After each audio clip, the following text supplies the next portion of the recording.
today, Jack Weatherford.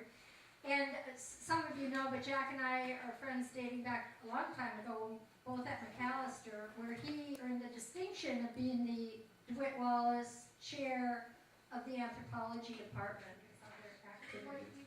So I'm here to happily welcome Jack to talk with you today.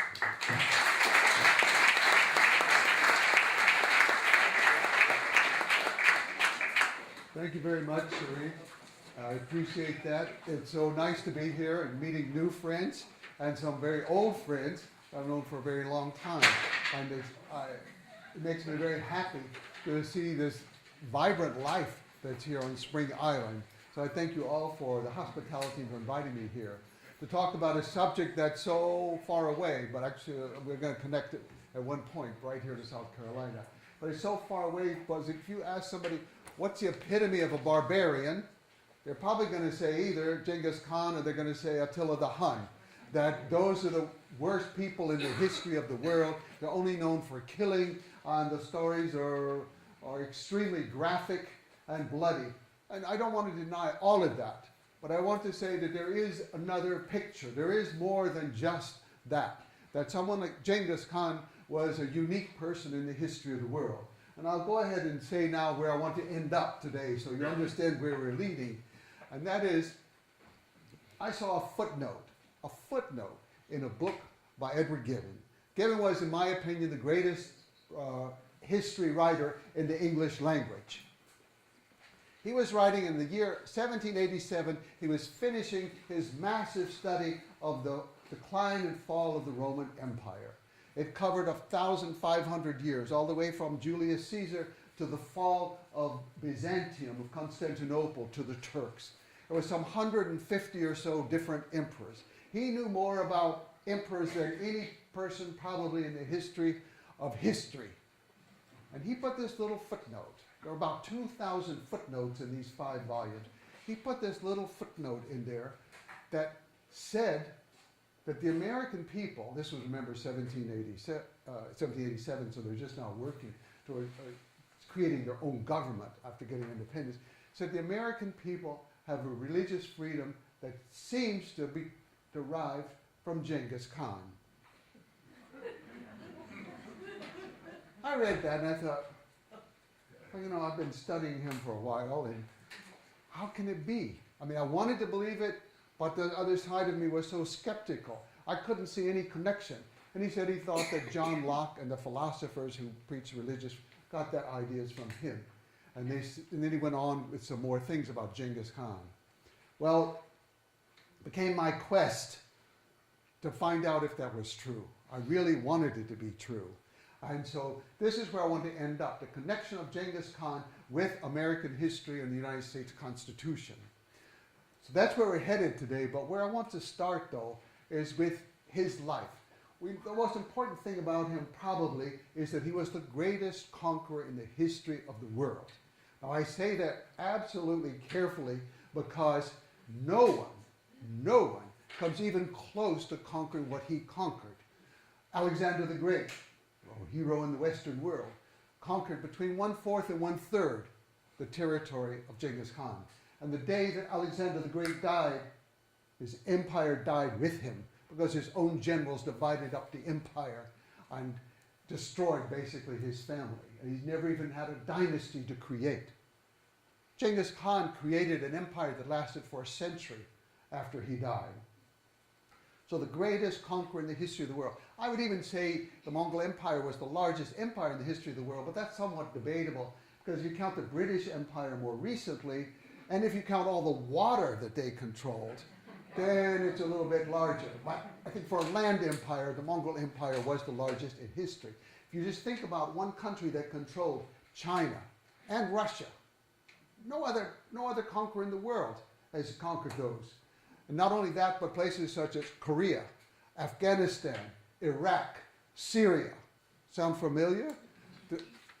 We have been fighting in Afghanistan for I don't know how long now. I can't even keep up with the years. I mean, my grandchildren were little tiny children when we started that war, and now they're big. That war goes on. Genghis Khan conquered it in 18 months. 18 months. And then held it, his people held it for 100 years. So, that's the most important thing about his life. He was the greatest conqueror in the history of the world. And whether we think of him as being bloody or not bloody, we'll just set that aside for a moment. But let's go back. How do you become the greatest conqueror in the world? But we have to look at him not as a great conqueror to understand him. That's not where life begins. He was a child. He was once a child, a little boy named Temujin, born in the wilds of Mongolia. Mongolia is not only one of the most isolated places in the world today, but at that time he was born in one of the most isolated parts of Mongolia, far from anything. So it was just the end of the earth. But he had a life that was in some ways at least unique. It wasn't typical of the Mongol children who grew up. It wasn't typical of the herding nomadic people, because his mother was a kidnapped woman. She had been married to one man of one tribe. His father kidnapped her from another tribe. He then had 4 children with her. For some reason, by the time Genghis Khan was 8 years old, his father decided to give him in marriage, as they would say. The Mongolian tradition survived only a little bit, but old tradition, a boy who was going to marry a girl would be given to her family so that they could test him out for a few years and make sure he was a good herder. And then very often the girl would be a little bit older than the boy. And so that's how it was that Genghis Khan's father ended up leaving him with another family in order for him to grow up and learn how to handle their animals, and then perhaps to marry their daughter, who was slightly older than Temujin at that time, little boy. She was probably 9, he was probably 8, so they weren't that far apart in age. But on the way home from doing this, his father was, they say, poisoned by the Tatars, another group with whom he had been fighting for many, many years. For whatever reason, though, he arrived home very sick and died. Whether it was from poison or not, I'm not too sure. So Genghis Khan Temujin was called back to his family again. Now, his mother was a captive bride, and by this time she had 4 sons, and her deceased husband had had another wife. It's unclear if she was a legitimate wife or a captive wife, by whom she had 2 sons. Well, they went through the first winter staying in their tribe with only a few problems. The spring came. The spring came, and in fact, next week will be the beginning of the Mongolian New Year, and that's when spring sort of officially begins, and they have certain ceremonies that they do. So the spring ceremonies came, and at that time, it was centered around honoring the ancestors. Well, Temujin's mother was not invited to honor the ancestors, and she went anyway to the feast. And then there were 2 elderly widows there who had been married to another Khan who had died some years before. And they said, "You are the one for whom the law says we do not have to call. You are the one for whom custom says we do not have to call." So it's very clear that they were cutting her off because she wasn't legitimately married to her husband. Then a few weeks later, it was time for them to move out to spring pasture. And the old women said, "Leave these women here with their children." Now, in some ways it's understandable. The group doesn't have much food. Winter is over. The spring is the harshest time, waiting for grass to grow, waiting for the animals to recover, waiting for milk to come. It's a very hard time, but it was a very harsh word. And she grabbed the banner, which is basically a spear with some horsehair on it. But she grabbed the horsehair banner of her husband. She mounted a horse and she ran around them. And they were also shamed by this act, because this is the soul of her dead husband. This is his symbol in life, that they didn't leave for the night. Then the next day, they deserted. Only one man in the clan came out to object. And he said, "We cannot leave them. They will die here." And they killed him on the spot. Temujin was there. He saw this, and Temujin cried. That's what the secret history of the Mongols tells us. He cried. The family was left, certainly to die. Mongolia is one of the harshest places in the world. Maybe they could make it through the summer, but how about the winter? Just about 3 weeks ago, it was minus 51 degrees. I've been in Mongolia in other winters where it was that cold, but even when it's not minus 51, usually in January, the whole month, the average is around minus 35 at night. It is a harsh, harsh place to live. But his mother, Mother Erlun, she's called to this day by the people in great, great honor to her, Mother Erlun, in the words of the secret history, she pulled her hat down on her head, she tied her skirt up in a knot, and she took a black stick and she ran up and down the banks of the river by day and by night to dig roots to fill the gullet of her children. Every child survived. Mother Erlun worked them through that year and the next and the next.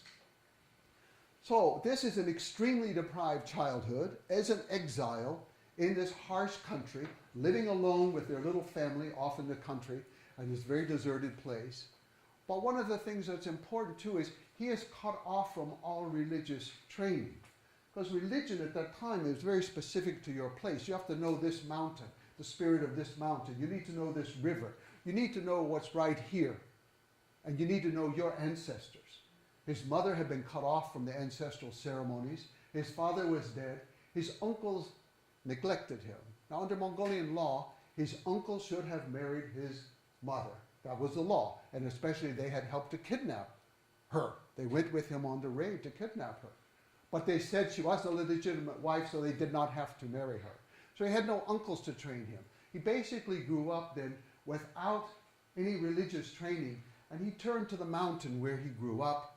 And he worshipped the mountain and sort of developed his own philosophy about life and his own attachment to the supernatural world. It wasn't ideological, it wasn't theological, it wasn't dogmatic. It was very sort of ad hoc as a young person grows up with a few other influences out there.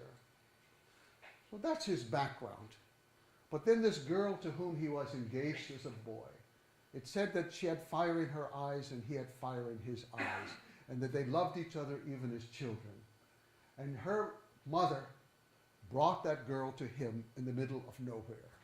He was 16 years old, she was about 17 years old, something like that. And she came to live with him in this isolated place with his mother and the other wife from his father and his two stepbrothers and all of his own brothers and sisters. She came to live with him, but the people from whom his mother had been kidnapped heard that this family now had a girl, a beautiful young bride. So of course, they want to take her in revenge for the kidnapping of Temujin's mother.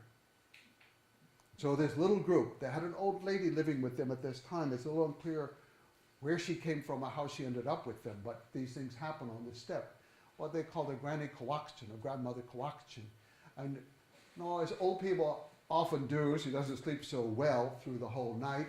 And they were sleeping on the ground, but within the tent. They were sleeping there, and so she felt the vibrations from horses far, far away before they could hear anything. So she roused the group to flee, because she didn't know what they were coming for or why, but it was bad.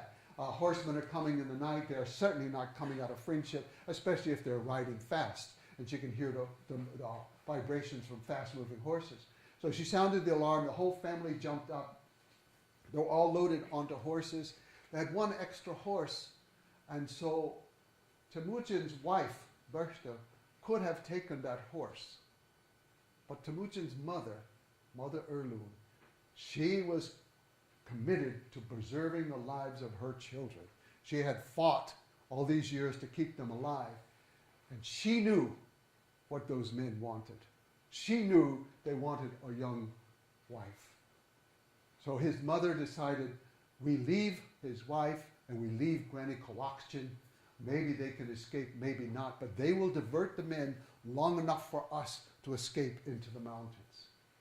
It was a very harsh decision, somewhat understandable in light of what Mother Erlun herself had been through. Having been kidnapped, she knew what this was like. And she did not want her own children to suffer, and she was willing to sacrifice Bershta. So here's a 16-year-old boy. He's had a horrendous, horrible life. And at 16, he fell in love with this. His life was perfect. His life was beautiful. They may have been in the middle of nowhere. They may have had problems with the food. But at 16, to be in love with a girl who's in love with you and living with her, what more could a boy want after all the suffering he'd been through? Well, He got to the mountain with his mother, and in some ways that was his testing moment. What would he do?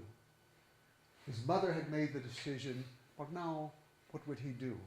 Would he go after her and risk his life? But he had no friends to fight with him. Even his brothers were too young to fight with him. He had no uncles. He had nobody to help him.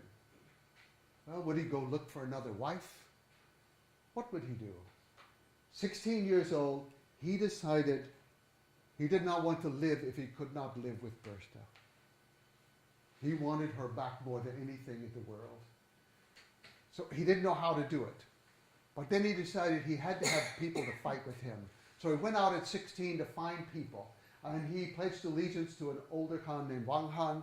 He pledged allegiance to him in return for some soldiers to come with him. He had one friend who used to sometimes see him in the summer along the river, and they had been boyhood friends. He went and got him and got some people who were with him to come, and they made a raid on the Merkit people. They rode north into the Merkit territory, and they also came in at night. They attacked the Merkits at night. And Mother Erlun, Bertha was still living there with her new husband, who was the brother of the husband of Mother Erlun. She was living there, and so it was Genghis Khan's other wife, the second wife. They were both living there, married to other men in the Merkit. So they didn't know who was coming. So they were loaded onto an ox cart, and they were trying to flee on the ox cart because they had no idea, but they knew they would kidnap the women if they could. And Genghis Khan came screaming through the night, Bertha, Bertha, Bertha. He screamed out her name, and suddenly she heard her name being called, and she knew it was Temujin, her husband. And she jumped off the cart, and she ran towards him. But in the middle of this battle, in the middle of all this confusion, of course, he didn't know who was running towards him, and he almost struck her. But it was a night of a full moon, and he saw who it was, and he jumped from his horse. I mean, it's just like a Hollywood movie. What could be more beautiful? He jumped from his horse, and he embraced her, and then he stopped fighting. He wasn't there to get cows or horses or to kill people. He was there for Bertha. Maybe that was a mistake, because later the Merkits did raid them again. So this is the background. Now, we won't go through his whole life, but I think these are the episodes that shaped him. First, the killing of his father, then the exile by his own clan, his own family, and then the kidnapping of Bertha and getting her back. But this was also the break in some ways from the rule by his mother.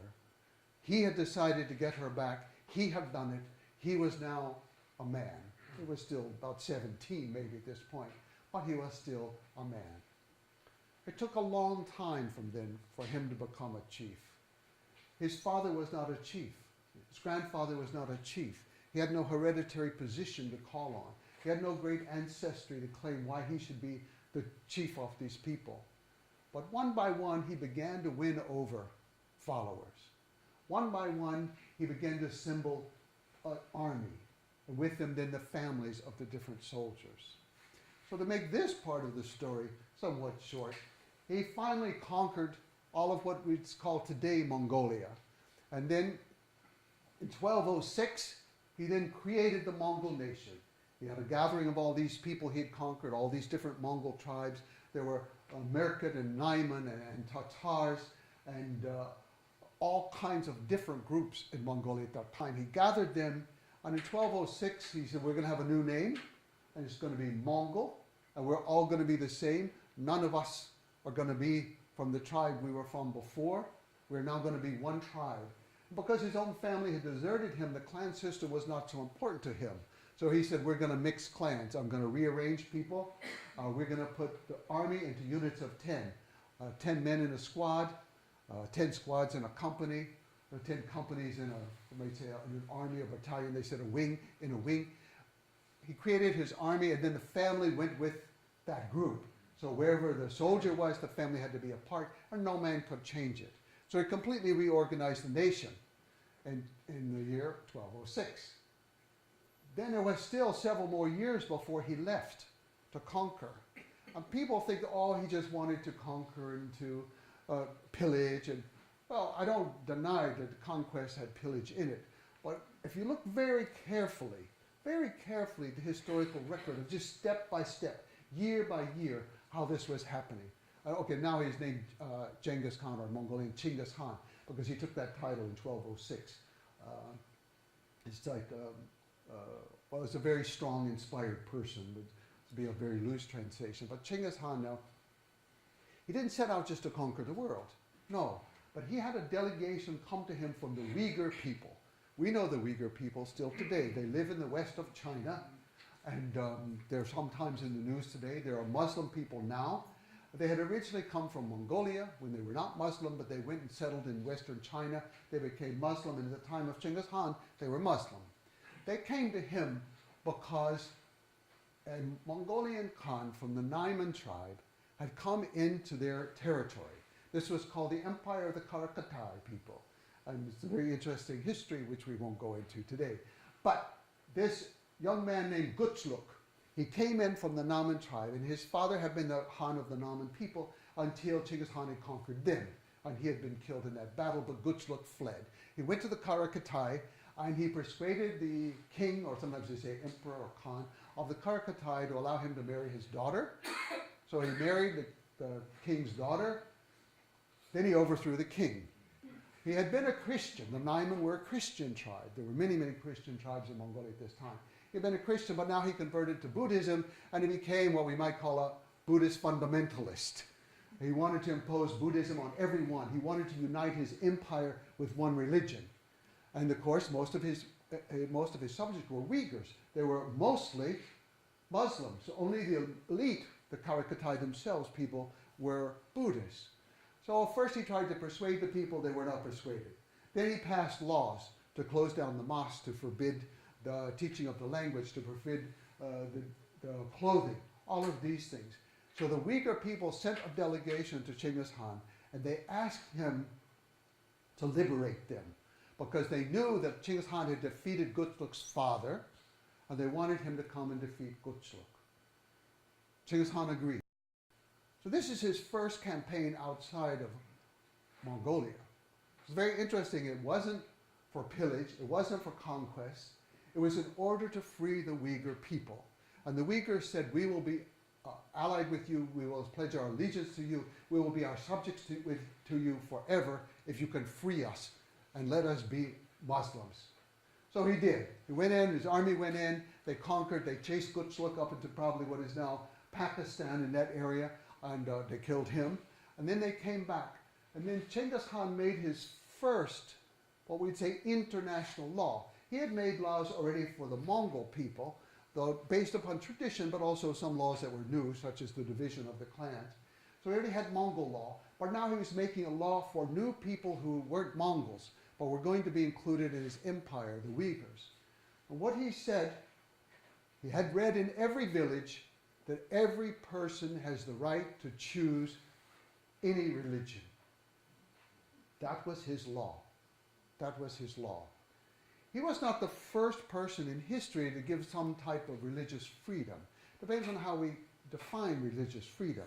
But there have been people, Cyrus the Great, for example, who was very tolerant of Jews in his empire, Zoroastrians as well as other groups. But they are tolerant of particular sects, particular religions, and they don't ever let all religions in, but they let some, and they're tolerant of those religions. That's what religious tolerance meant. But notice the wording of Genghis Khan's law. Every person, not that every religion has the right to exist and the freedom to have its priests or monks or lamas or mullahs or whatever, not the freedom for religion, it's the freedom of the individual to choose the religion. That was what was unique in his law. At the time, it wasn't quite recognized and nobody paid attention. Still, this was off in the wilds of wherever in Eurasia, nobody was paying attention to these people. But it's an important transition in the creation of the empire. Well, conquest has started now. Now it's going to be northern China, and then they're going to conquer one people after another. They're going to head off to the Middle East and Central Asia because of a killing of an ambassador. The Mongols always had some legal reason for conquering a place. And according to Genghis Khan's law, it was a crime to ever kill an ambassador or an envoy. No matter if you were at war with the people that they represented, you could not kill them. So that became then, for the Mongols, a very good justification for almost any invasion they wanted, because their ambassadors were being killed almost everywhere they were sent. It's one of the worst jobs you can ever imagine to have, to be an ambassador from the Mongols.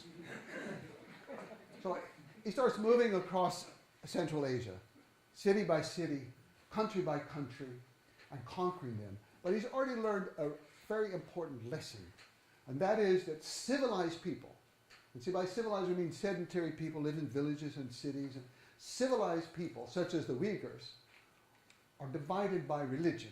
That's something the Mongols didn't have. They were divided by clan, they were divided by many things, and their feuds were basically around the stealing of animals and the kidnapping of women. And he ended that. He forbade both. Women could not be kidnapped, women could not be sold, and animals could not be stolen. They must be returned, no matter, even if they're lost, you must find the owner. That's your obligation. So he'd already dealt with that, but he saw civilized people. They didn't fight over stealing animals so much. They didn't fight over the kidnapping of women. They fought over religion. That was the great difference. And he saw with Shiite and Sunni in the Muslim world. But there are also many minorities at that time. A huge number of Christians were still in the Muslim world at that time, especially in Iraq, in what is now Iran, in Syria, even into Turkmenistan. All of these areas had very large Christian populations. Genghis Khan, he had an army of about 100,000 people. He had a nation of about 1 million people. And yet he was conquering armies of hundreds of thousands of people. The case of China, China probably altogether, the different kingdoms of China at that time, probably had about 1 million soldiers, about 100,000 of whom were cavalry. And of course, Genghis Khan was 100% cavalry. They had no infantry, they only had cavalry. So he's conquering.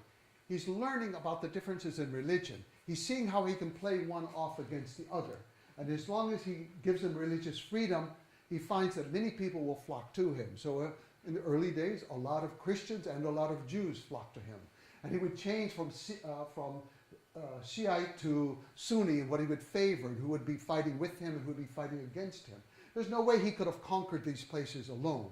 So he conquered them often by the use of religion in some very clever ways. And then he looked to religious people to help rule, because this was a problem for him. He had a nation of only 1 million people, very few of whom could read or write. He had created an alphabet for them, or had it created in the year 1204, 2 years before creating the country. But not many people knew how to read or write.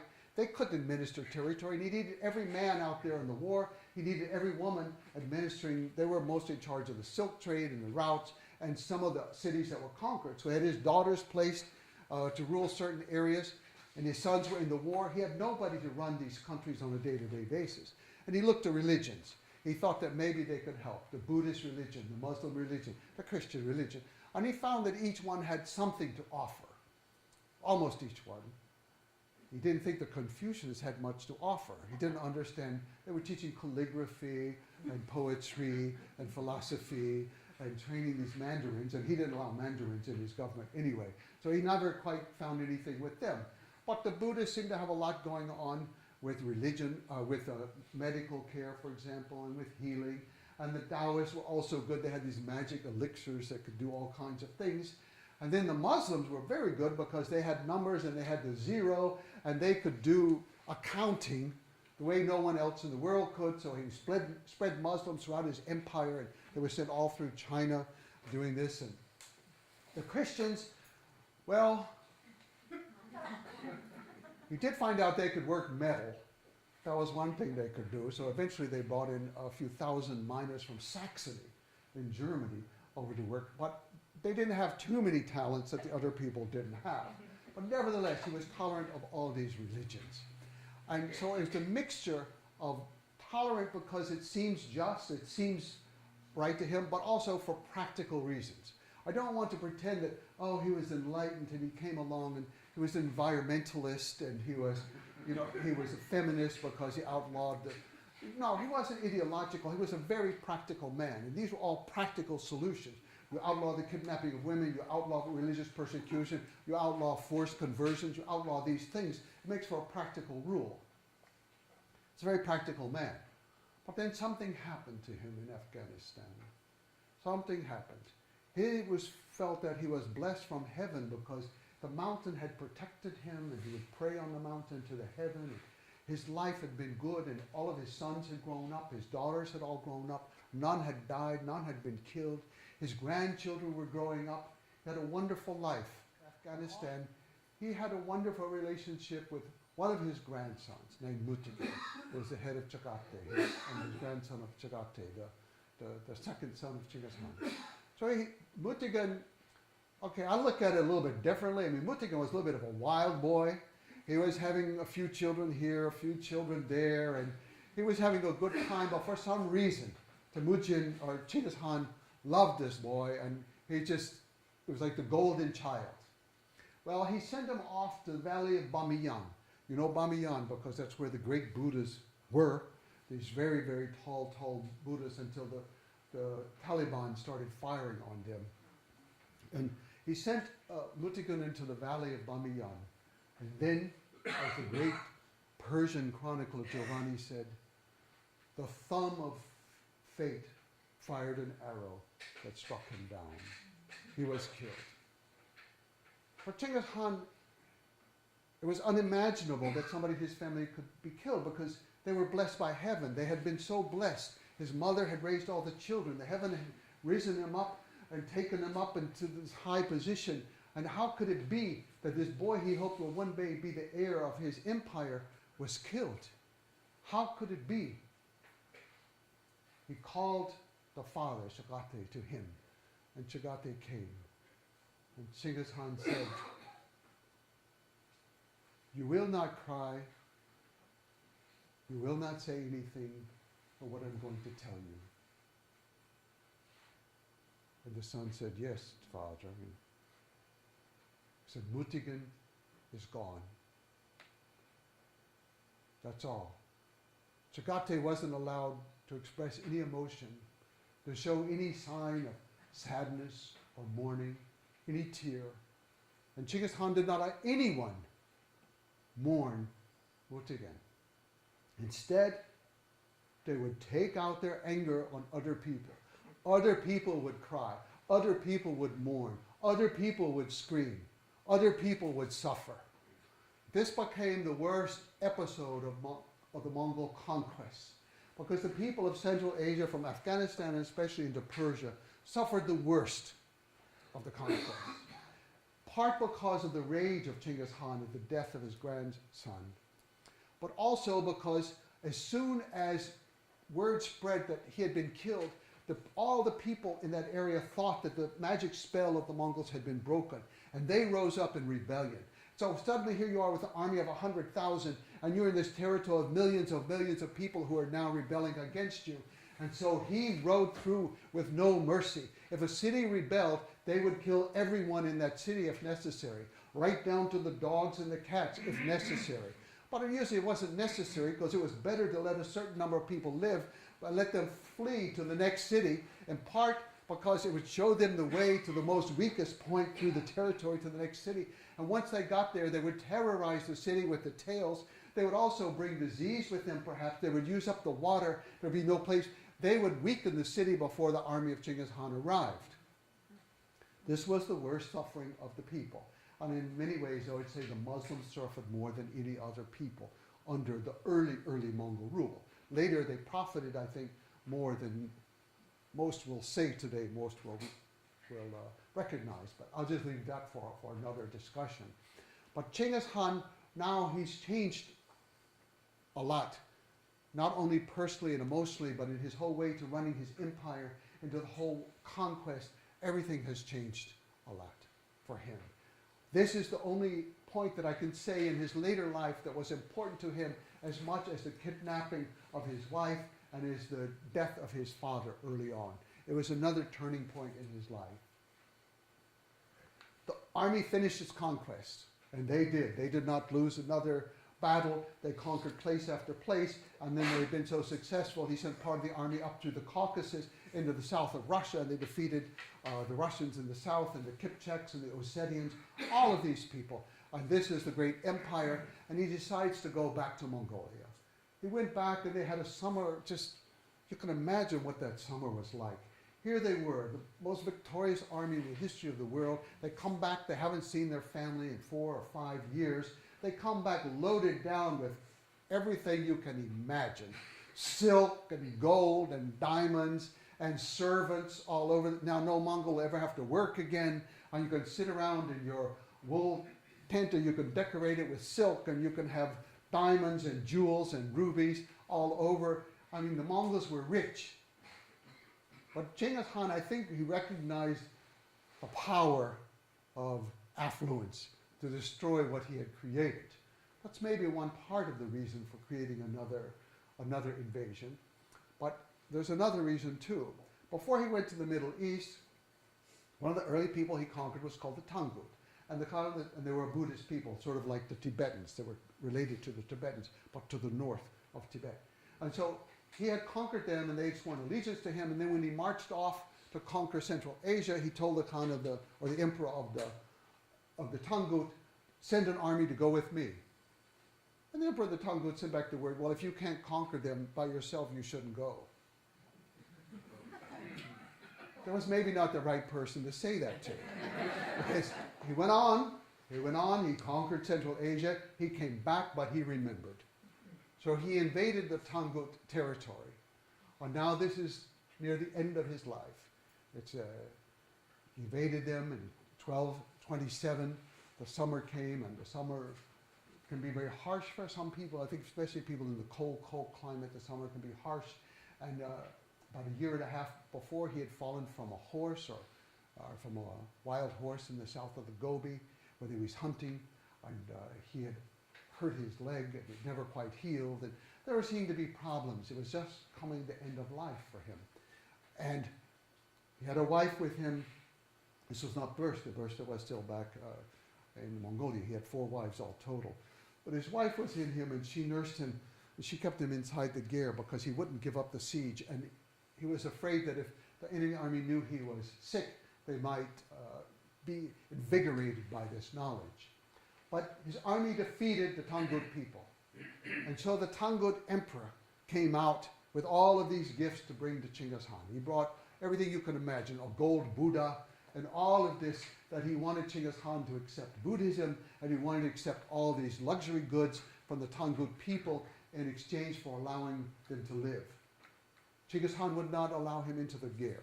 More precisely, I think his wife would not allow him in, because the ger always belonged to the wife, no matter how rich or affluent or powerful you were, the ger belonged to the wife. And so he was not allowed in. He had to kneel outside and wasn't allowed in. And then Genghis Khan ordered that he be killed, that his family be exterminated. That was because, see, the Buddhists, of course, believed in reincarnation. And so if your family was there, you could be reincarnated back into your family, and you could become emperor and was still there. Genghis Khan wanted to make sure that didn't happen. So he had the whole family exterminated, and then he gave the Tangut people to his wife in return for all that she had done for him. This is the history of Genghis Khan in brief, the high points. Okay, how do we get to a footnote in Gibbon? Even I get lost sometimes in the long, long story. But Genghis Khan, his reputation varied from time to time in history. Some people thought he was outstanding. Chaucer, he's the first writer in the English language. The first, he called him the greatest lord who ever lived. He thought Genghis Khan was a great hero. Other people, certainly the Muslims, their opinion of him was quite low. But there were always some people who respected him. And then the majority of people had been conquered by him. And if you're conquered by somebody, you tend not to like them.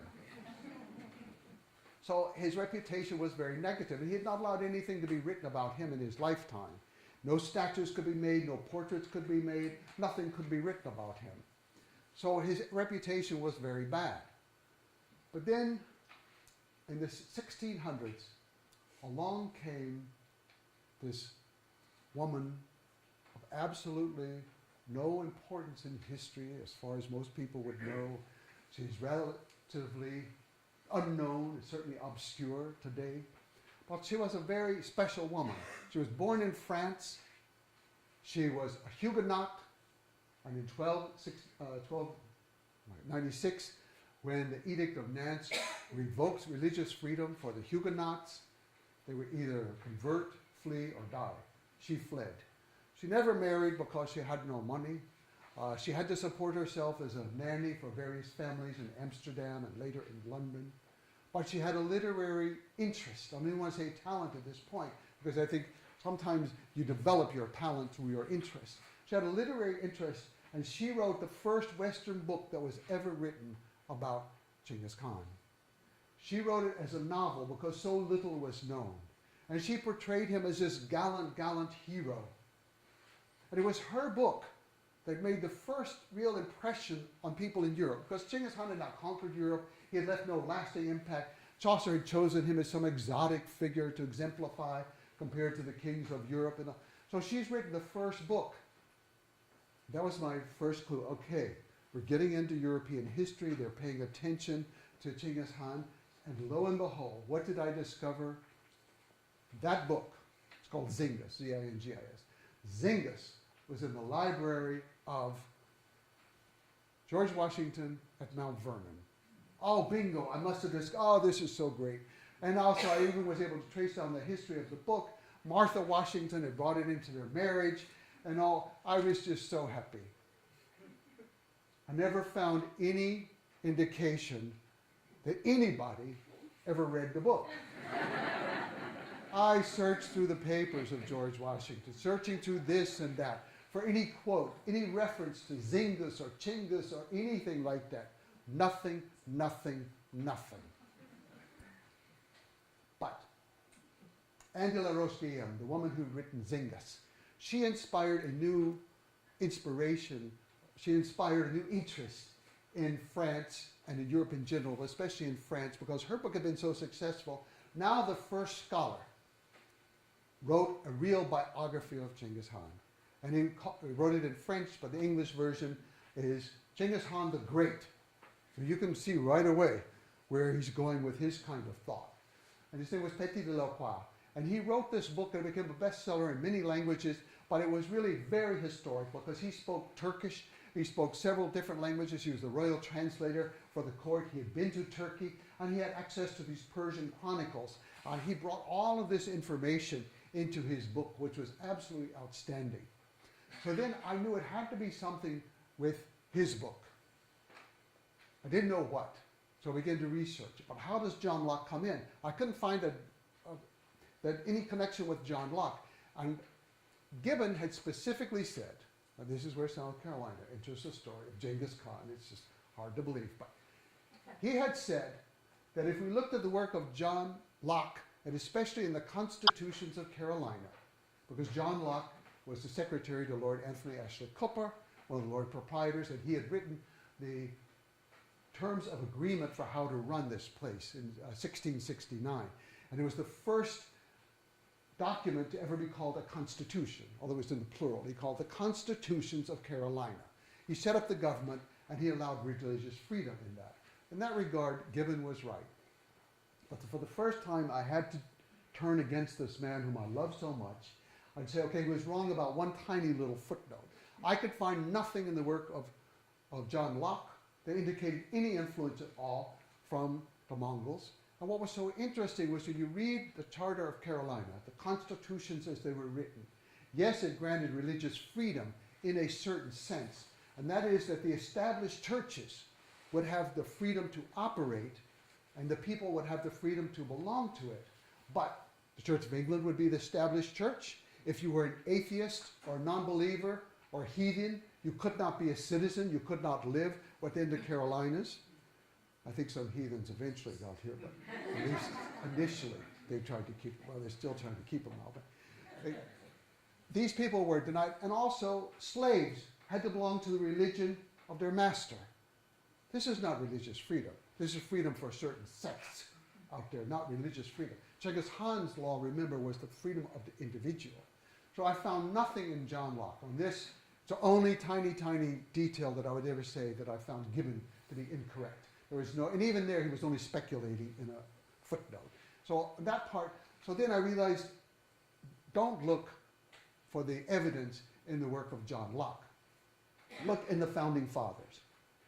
That became a more difficult task to find the Founding Fathers, go through the documents. But one of the interesting things that I discovered first was that the Petit de la Croix book was selling very well. They didn't have Amazon back then, but they did have Benjamin Franklin. And he printed books, and he sold books, and he ran the post office, and he would mail books around. And so he ran advertisements in newspapers all throughout the colonies/states, advertising books, and he advertised this book, and it was being bought. So I thought, wow, who's buying the book? The biggest customer was Thomas Jefferson. Thomas Jefferson liked the book so much he gave it to several people. He gave one copy to his granddaughter, inscribed to her that she should read it. He was very interested in this book. He also made a few comments about Genghis Khan in some of his written works and some of his correspondence, because Adams did not take a very positive view towards Genghis Khan. Later, even Thomas Jefferson, later in life, began to suspect all conquerors, because later Napoleon began this rampage through Europe and sort of changed the image of conqueror. But at first, Thomas Jefferson he saw in that law, the first law in this book was the law of religious freedom for every individual. He saw in that law, and then suddenly it just dawned on me. Gibbon was writing 1787. He's not talking about the religious freedom of the United States Constitution, because the Bill of Rights had not been approved at that point. He wasn't talking about that. It had to be something else. The something else, of course, is Thomas Jefferson had written the first law of religious freedom for Virginia. And when he died, he only wanted three things: the author of the Declaration of Independence, the founder of the University of Virginia, and the author of the law of religious freedom. He had founded that concept, and it took a long time to get the law passed in Virginia, but this was the basis. And then you read the law of Genghis Khan as portrayed in the work of Petit de la Croix. Remember, we've gone through a couple languages. We've gone from Mongolian into Persian, into French, and to English. So I cannot swear that these are the exact words of Genghis Khan. No, I can't say that. But these are the words that Thomas Jefferson read in his biography, and we do know that the first law of Genghis Khan, the first international law that he made, was the law to protect religious freedom of every individual. That's exactly what Thomas Jefferson wrote in his law for Virginia. So for me, then, I had sort of completed the circle in a way. I came back to where we began with this footnote. But along the way, Genghis Khan went up for a while. In the 1700s, it was very popular. Voltaire had written a play, an awful play. Oh, I don't like it at all. It was very critical of... Okay, Voltaire was a coward who would not criticize his own king, so he chose Genghis Khan to stand in for his king as a tyrant. Well, he was trying to reverse it, but then other people wrote, it became a very popular play all over, and so other people were writing other plays about Genghis Khan. One of the first places to ever play it was in Charleston, South Carolina. In fact, and the books all say that it was first performed in Philadelphia, which was the emerging capital at that time. And then I went back and back and back through the old Charleston papers, and there 2 years before it appeared in Philadelphia, we had an advertisement for people to come see this play about Genghis Khan. So he was well known. But as I said, once Napoleon began to rise up, Napoleon really began to give a bad name then to the conquerors, and Genghis Khan went down in importance. He went down, but also the 19th century then became the lowest century for respect and for the prestige of Genghis Khan. Almost everything that appeared in the 19th century was negative. Much that had appeared in the 18th century had been very positive. Before that, it had been very mixed. But in the 19th century, also, there was a very strange element of the racism there, because Jefferson and many people, of course, at this time already believed that the American Indians were associated somehow in their ancestry with the tribes of Asia. And if we look at American history, it was in the War of 1812 that fate really turned against the American Indians, because so many Indian tribes sided with the British against the United States. Because the United States had given them no rights. They had asked for representation in the American Congress. The Americans would not allow them into the Congress. They had no rights at all. They sided with England. And when the war was ended, England had sworn they would not sign a treaty without the rights of the Indians being protected. They ignored that. And so this began the century of persecution in American history. All of the tribes of this area who survived, and right here, of course, there were none left, but we still had in this area Creeks, Cherokees, Seminoles, Choctaw, Chickasaw. These were all being driven out farther west, and these genocidal campaigns were launched. And they went on to the 1890s, and to the Ghost Dance movement, and finally to the massacre at Wounded Knee. This was a century in which Americans no longer wanted to hear anything good about any connection between American Indians and the Asian tribes and Genghis Khan's tribes. It was a time when America turned against many Asian concepts and people. Now we're in a different century. We're in the 21st century. Now, I believe that it's time that we can look back in history and we can recognize that there is no person in history who exemplifies all that is good and all that is bad. I don't care who you like in history. Thomas Jefferson? But how about Sally Hemings? Or how about the slavery? Even George Washington, the father of our country. How about the slaves? You can look back at anybody in the history, and there are good things about them, and there are bad things about them. And the position I take is that's how we should also view someone such as Genghis Khan. I don't want to excuse anything that he did in war as being all justified or not true. Some were true, some were not true, some were justified, some were not justified. But if we look back, we can learn something from him. It's not just from Greeks and Romans and from our founding fathers that we have lessons to learn. Even something about diplomats. Diplomats all over the world today are persecuted, they're imprisoned, they're killed, they're assassinated. Genghis Khan outlawed it. Women throughout the world still face the same crimes committed against them that they faced in the time of Genghis Khan. Religious freedom. We have people fighting all over the world over religion. If it's not Christians fighting Muslims or Buddhists fighting Muslims, that it's Muslims fighting Muslims or Christians warring against Christians. We still suffer from the same problems that Genghis Khan had. But also, as Americans, I think there's a special lesson, not just because of the influence of the law of religious freedom, but also because if we look today in this century, we have been at war with Afghanistan, Iraq, Syria. We have been enemies, at least on some level, with North Korea, China, and Russia. Every one of those countries was conquered by Genghis Khan and the Mongols. Every single one. We don't look back. When we invaded Iraq, we followed the exact opposite policy of the Mongols. That is, we wanted to conquer Baghdad. The Mongols first conquered the countryside because they knew the city could not live without. Why we did that, I do not know. The lesson was so clear. And Saddam Hussein, in his last speech to the people of Iraq, went on the television and said, the Mongols are returning on the Americans. He even called George Bush by a Mongol name. And all the Americans had a Mongol name. We can learn from the Mongols. We can learn from Genghis Khan. He's not all good. He is not all bad. Nobody in history is all good or all bad. So I thank you for listening to my thoughts about Genghis Khan. Very much appreciate it.